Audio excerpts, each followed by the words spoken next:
नमस्कार, मैं हूं अनुष्का और आप देख रहे हैं अंबर टाइम्स। आइए रुक करते हैं खबरों की ओर। कस्तूरबा नगर में बाइक पर सवार एक बुजुर्ग चाइनीज मांझे की चपेट में आने से घायल हो गए।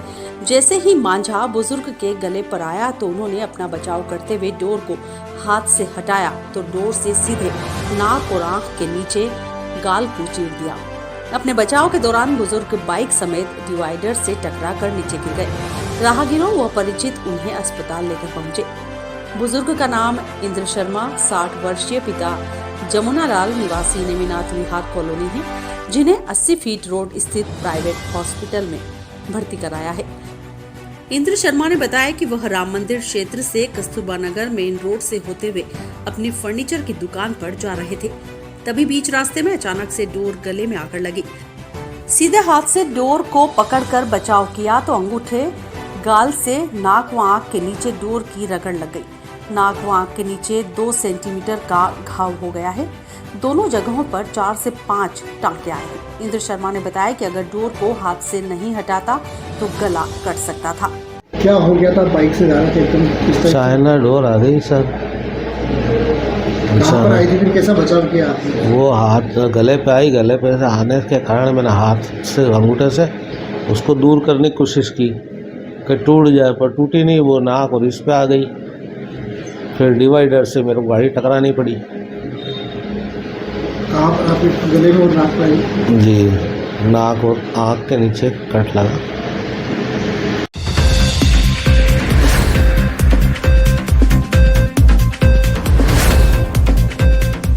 अपनी विभिन्न मांगों को लेकर गुरुवार को शहर के बिजली उपभोक्ताओं ने विद्युत कंपनी के जिम्मेदारों से मुलाकात की, लेकिन बिजली विभाग के अधिकारियों द्वारा उन्हें संतोषजनक उत्तर नहीं दिए जाने से नाराज लोगों ने विरोध स्वरूप अपने बदन से आधे कपड़े उतारकर बिजली कार्यालय परिसर में प्रदर्शन शुरू कर दिया। जन संघर्ष समिति के असलम मेयो के नेतृत्व में आज अपराह्न 3 बजे 1 दर्जन से अधिक बिजली उपभोक्ता विद्युत कंपनी के स्थानीय कार्यालय पहुंचे, जहां उन्होंने बिजली विभाग के एई संजय खरत से पूर्व की बिजली उपभोक्ताओं की समस्याओं के निराकरण के बारे में जानकारी चाही। साथ ही जिन बिजली उपभोक्ताओं को बिजली खपत के अधिक राशि के बिल प्राप्त हुए थे, उनके बिजली कनेक्शन 3 महीने तक नहीं काटने का भरोसा दिया गया था, लेकिन विभाग 1 महीने के अंदर ही कनेक्शन विच्छेद करने की कार्रवाई कर मनमानी पर आमादा है। इससे बिजली उपभोक्ताओं में असंतोष व्याप्त है। जन संघर्ष समिति के असलम मेयो के मुताबिक बिजली विभाग के जवाबदारों से वेद अवैध कॉलोनियों में विद्युत कनेक्शन प्रदाय करने संबंधी जानकारी चाही गई तो बताया गया कि एक मकान पर एक बिजली कनेक्शन हेतु संबंधित व्यक्ति को करीबन 45,000 रुपए जमा कराना अनिवार्य है। इसके अलावा 10,000 रुपए की राशि पृथक से भुगतान करना होगी। हालांकि कॉलोनी वासी विभाग के इस निर्णय पर भी सहमत हो गए थे, लेकिन इसके बावजूद बिजली कंपनी द्वारा सुरक्षा व्यवस्था से पल्ला झाड़ने के कारण लोग बिफर गए। बताया जाता है कि बिजली विभाग में हल्ला होने की खबर मिलते ही पुलिस मौके पर पहुंची और मामला शांत करवाया। ये था कि अवैध कॉलोनियों में विद्युत मंडल की ये तानाशाही चल रही है कि 1 मीटर लगाने के 45,000 रुपये ये वसूल कर रहे हैं। उस 45,000 रुपये के ऊपर भी 10,000 रुपये का खर्च आता है। इससे कई लोग यहाँ परेशान हो रहे हैं। अब 55 से 60,000 रुपये कोई भी उपभोक्ता नहीं दे पा रहा है अभी। तो ये क्या करते हैं, कहते हैं कि अस्थायी कनेक्शन ले लीजिए। अस्थायी कनेक्शन के भी 15,000 रुपये वसूलते हैं, जिसकी रसीद सिर्फ 5,000 रुपये की देते हैं। अब कोई अंधेरे में अगर बैठा व्यक्ति है या उसके बच्चे अंधेरे में, तो बेचारा मजबूरी में आके लगवाता है मीटर में। लेकिन उसमें विडम्बना ये आती है कि अगर स्थायी मीटर में 5 रुपये पर यूनिट है सपोज करें, तो उसका 8 रुपये यूनिट आता है, तो क्यों हम भरेंगे भैया? हम इनको RTI लगाई कि अवैध और वैध कॉलोनियों में मीटर लगाने का क्या मापदंड है। इन्होंने कहा निरुत्तर। हमने कहा कि ये तार और थंबे गिरे हुए हैं, इसकी जवाबदारी किसकी? के निरुत्तर। हमने ये कहा कि 1200 आवेदन हमने 6 अगस्त के दिन आपको स्मार्ट मीटर जमा करने की दिए थे, जो आपने उपभोक्ता की बगैर सहमति के लगाए, उसका अभी तक क्या निराकरण करा? इन्होंने कहा हमको जवाब नहीं दे सकते। वो अधिकारी संजय खरत ऐसा बैठा हुआ है, यकीन मानो जैसा प्रधानमंत्री हो, वो अपनी सीट से भी नहीं उठा। तो इसलिए हमने आज हमारे कपड़े उतार के गांधीवादी तरीके से सांकेतिक धरना दिया है, और अगला धरना हम भगत सिंह के तरीके से देंगे, अनिश्चित काल के लिए देंगे, जब तक हमारी विधि विधान से बात नहीं मानी जाएगी। उपभोक्ता की ये जानकारी में एक्चुअली में उपभोक्ता की नहीं है कि अवैध कॉलोनी में किस प्रकार के चार्जेस लगते हैं। कभी कभी क्या इधर उधर लोगों की बातों में भी बहकाव में आ जाते हैं। तो आज क्या मैंने इनको मध्य प्रदेश राजपत्र का गेजेटेड नोटिफिकेशन भी प्रोवाइड कर दिया है, ताकि क्या उनको बिल्कुल लोगों को तक सच्चाई पहुंचनी चाहिए कि किस प्रकार के चार्जेस लगते हैं अवैध कॉलोनी में। वैसे तो अवैध कॉलोनी में अपन स्थायी कनेक्शन देते हैं, लेकिन स्थायी कनेक्शन हेतु मध्य प्रदेश राजपत्र मध्य प्रदेश विद्युत नियामक आयोग में दिया गया है कि किस प्रकार से चार्जेस लगने हैं, तो वो मैंने उनको कॉपी प्रोवाइड कर दी। सर क्या मापदंड है अवैध और अवैध कॉलोनी में? अवैध कॉलोनी में उसके मध्य प्रदेश राजपत्र दिनांक 31 मई 2022 के अनुसार मध्य प्रदेश विद्युत नियामक आयोग के बिंदु क्रमांक 4.6.2 में के पॉइंट 5 नंबर 5 के अनुसार प्रति किलोवाट के हिसाब से उसमें भुगतान किया जाएगा उपभोक्ता द्वारा। क्या प्रति किलोवाट क्या लग रहा है? कुछ 15,567 रहता है। अच्छा, और अगर वो उससे अधिक का किया गया तो उसका क्या चार्ज है? 3 किलोवाट हुआ तो उसमें जो कितना परिसर का कितना लोड रहेगा वो उसके लिए भी एक मापदंड दिया गया है। मध्य प्रदेश राजपत्र 20 अगस्त 2021 के अनुसार 500 स्क्वायर फीट के उसके कितने स्क्वायर फीट का परिसर है उसके अकॉर्डिंग उसका लोड कैलकुलेट किया जाता है। सर एक RTI की बात भी आई थी, 6 बिंदुओं की जानकारी मांगी थी, उसमें आपके द्वारा निरुत्तर दिया गया है। उसमें क्या कुछ जानकारी जो भी चीज़ें स्टोर हमारे पास स्टोर नहीं की जाती है, ये मध्य प्रदेश राजपत्र बिल्कुल मध्य प्रदेश शासन की वेबसाइट पर अवेलेबल है, तो उपभोक्ता खुद भी वहाँ पे जाके देख सकता है। लेकिन सर उन्होंने एक नियम अनुसार आपसे मांगी थी जानकारी, तो नियम अनुसार आपको देना थी, आपने 6 जवाब निरुत्तर दिए सर। तो जो भी जानकारी हमारे पास स्टोर नहीं है उसकी जानकारी हम ऐसे नहीं प्रोवाइड करते। ओके।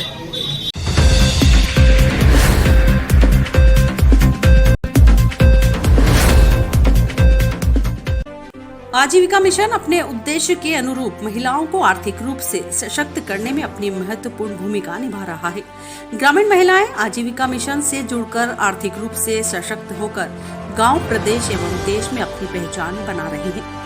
ऐसी ही कहानी रतलाम जिले के पिपलोदा विकासखंड के ग्राम कंसेर निवासी कृष्णा कपासिया की, जिन्होंने मजदूरी से जीवन यापन की शुरुआत की एवं आजीविका मिशन के स्वयं सहायता से जुड़कर लखपति दीदी के रूप में अपनी पहचान बनाई। कृष्णा स्वयं तो सशक्त हुई, उन्होंने आसपास की महिलाओं को भी आर्थिक रूप से सशक्त किया।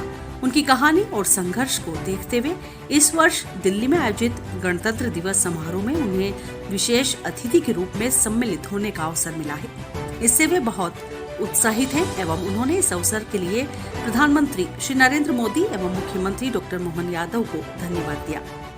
रतलाम जिले के ग्राम कंसेर तहसील पिपलोदा की निवासी श्रीमती कृष्णा कपासिया पति राकेश कपासिया ने बताया कि मेरे समूह का नाम आदर्श आजीविका स्वयं सहायता समूह है और मेरे ग्राम संगठन का नाम सरस्वती आजीविका ग्राम संगठन है। मेरे CLF क्लस्टर लेवल फेडरेशन का नाम प्रतिभा CLF संकुल स्तर संगठन कालूखेड़ा है। मैं 2019 में समूह से जुड़ी, उससे पहले मैं एक गृहिणी थी, घर का काम करती थी और लोगों के खेतों में मजदूरी करती थी। मेरी आर्थिक स्थिति बहुत कमजोर थी और हमें बहुत कठिनाइयों का सामना करना पड़ता था। मेरे पति पेट्रोल पंप पर काम करते थे, जहां उन्हें सिर्फ 3 से 4 हजार रुपए महीने के मिलते थे। समूह से जुड़ने के बाद मुझे CIF कम्युनिटी इन्वेस्टमेंट फंड के माध्यम से 20,000 रुपए का ऋण मिला, जिससे मैंने पार्लर की दुकान खोली, जिसका काम मैंने पहले ही सीख रखा था।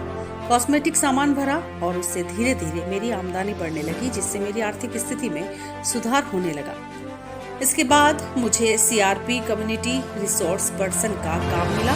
मैंने गांव-गांव जाकर समूह बनाए और लगभग 46 समूह में 500 महिलाओं को आजीविका मिशन से जोड़ा। फिर मेरा चयन बैंक सखी के रूप में हुआ। मैंने सेंट्रल बैंक कालूखेड़ा में 199 SHG और 18 ग्राम संगठनों के खाते खुलवाए।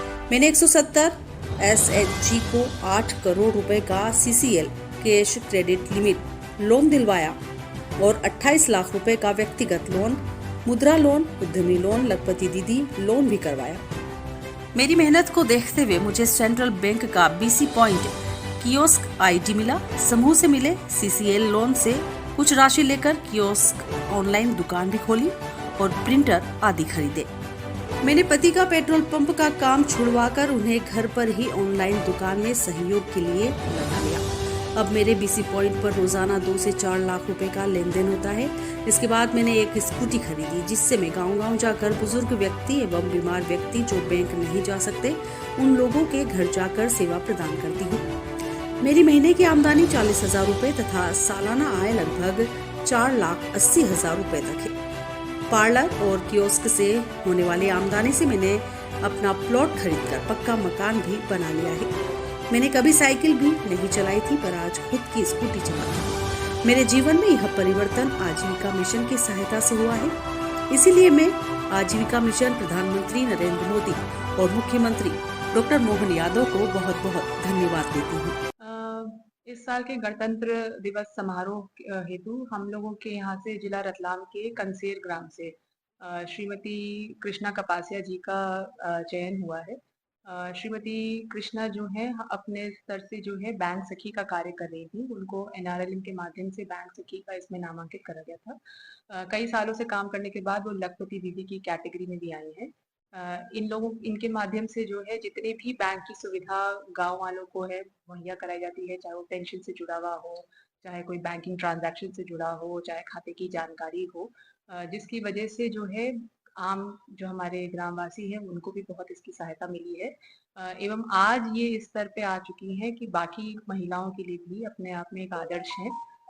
इसी उपलक्ष्य में चूंकि इन्होंने बहुत ही एक असाधारण इनमें काम करा है, इनको दिल्ली में इस साल जो है गणतंत्र दिवस के लिए बुलाया जा रहा है और वहाँ पे मनोनीत करा जा रहा है। माननीय कृषि मंत्री जी द्वारा इनके साथ संवाद भी रखा जाएगा और मध्य प्रदेश से इनका जिले रतलाम से इनका चयन हुआ है। मैं इनको बहुत बहुत बधाई देती हूँ। नमस्ते, मेरा नाम कृष्णा कपासिया, मैं गांव कंसेर, ब्लॉक पिपलोदा, जिला रतलाम, मध्य प्रदेश की रहने वाली हूँ और मेरे समूह का नाम है आदर्श आजीविका स्वयं सहायता समूह। मेरे ग्राम संगठन का नाम है सरस्वती आजीविका ग्राम संगठन और मेरे संकुल स्तर का नाम है प्रतिभा संकुल स्तर संगठन कालूखेड़ा। मैं 2019 में समूह से जुड़ी। उससे पहले मैं गृहिणी थी, सिर्फ घर का काम करती थी, इसलिए हम लोगों को बहुत आर्थिक स्थिति का सामना करना पड़ा, बहुत गरीबी में दिन गुजारने पड़े। फिर मैं समूह से जुड़ने के बाद हमारे समूह में CIF राशि आई, जो गवर्नमेंट की तरफ से राशि आती है। उसमें से मैंने 20,000 रुपए लिए और मैंने पार्लर की दुकान डाली, कॉस्मेटिक शॉप खोला। उसके बाद मेरे कुछ आमदनी आने लगी तो कुछ हमारे जीवन में कुछ परिवर्तन होने लगा। फिर मुझे समूह द्वारा CRP रूप में काम मिला, CRP ड्राइव का। तो मैंने वहां गांव-गांव जाके मैंने 46 SAG मतलब 500 दीदियों को मैंने समूह से जोड़ा कालूखेड़ा, जहाँ की मैं बैंक सखी बनी। वहां मैंने 199 समूह के खाते खुलवाए, 18 ग्राम संगठन के खाते खुलवाए और वहां से मैंने 170 SAG के लोन करवाए 8 करोड़ का। और मैंने वहां से व्यक्तिगत लोन भी 28 लाख का व्यक्तिगत लोन भी करवाया और बहुत सारी दीदियों को वहां से लोन करवा के रोजगार भी दिलवाया। और जैसे कुछ दीदियों ने दुकान डाली है, किराने की दुकान, किसी ने कपड़े की दुकान, किसी ने सिलाई मशीन, ऐसे करके बहुत सारी दीदियों ने अपना रोजगार शुरू किया है। और वहां मेरा काम और मेरी लगन देख के उस बैंक से मुझे कियोस्क ID भी मिली, जो BC पॉइंट के रूप में। तो आज मैं घर पे ऑनलाइन की दुकान मतलब BC पॉइंट मैंने खोल दिया है और मेरे जो भी आसपास के गाँव है वहां से भी लोग मेरे यहाँ पैसे निकालने के लिए आते हैं। और जो गाँव में बुजुर्ग लोग हैं, जो बीमार लोग हैं, वो मेरी शाखा तक नहीं आ सकते, बैंक तक नहीं जा सकते हैं, उन लोगों के मैं घर जा जाके उनको सेवा प्रदान करती हूँ, उनके पैसे निकालती हूँ। और मैंने SAG से लोन लेके मैंने ऑनलाइन की प्रिंटर ये सारी चीज दुकान में, मैंने स्कूटी भी खरीद ली है। तो बैंक तक आना जाना रहता है, गांव में SAG की महिलाओं के पास जाना रहता है, तो मैं बैंक से मेरा खुद का काम मैं मतलब स्कूटी से जाके मेरा खुद का काम करती हूँ।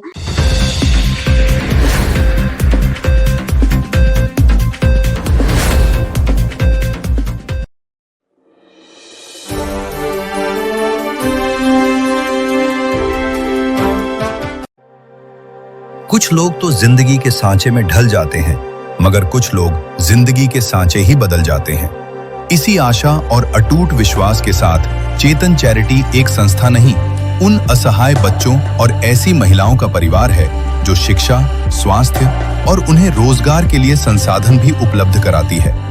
आपके सहयोग का बढ़ता एक कदम किसी के उज्जवल भविष्य की नींव रख सकता है, तो किसी मजबूर और लाचार का पेट भर सकता है।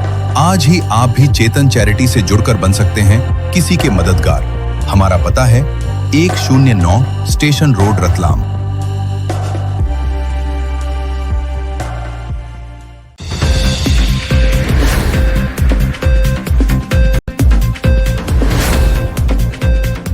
सर्व ब्राह्मण महिला मंडल सभा द्वारा बसंतोत्सव एवं मकर संक्रांति के पावन पर्व के उपलक्ष्य में मां लक्ष्मी जी मंदिर माणक चौक में हल्दी कुमकुम का भव्य आयोजन किया गया।